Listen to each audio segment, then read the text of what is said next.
France Travail victime d'une attaque informatique d'une ampleur inédite. Les noms, numéros de sécurité sociale, date de naissance de 43 millions de Français pourraient être divulgués. Avec un risque majeur, vous piégez et vous soutirez de l'argent.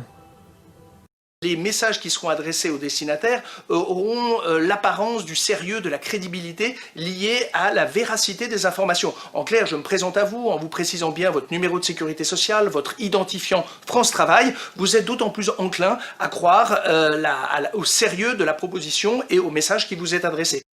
Le problème, l'ex-Pôle emploi devenu France Travail a intégré de nouveaux partenaires, notamment les missions locales, ce qui aurait créé des failles, selon cette syndicaliste. On a mis un peu la charrue avant les bœufs, c'est-à-dire qu'on a donné les données avant même de s'assurer que ceux qui réceptionnent ces données-là soient dans des qualités de sécurité suffisantes et garanties.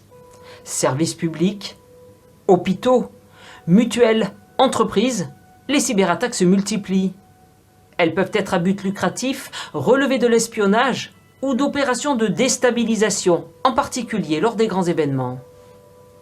Dans le cas des Jeux Olympiques, ça va surtout être de prouver que l'État français en fait, n'est pas en mesure de protéger ses institutions, de protéger ses sites internet lors d'un événement comme ça. On sait qu'on va être regardé par le monde entier, on va être visible du monde entier, donc ça va être en fait d'essayer de démontrer l'incapacité de la France à se protéger d'attaques informatiques. Pour se protéger au maximum des hackers, 2 règles, mieux concevoir les systèmes informatiques et former les agents.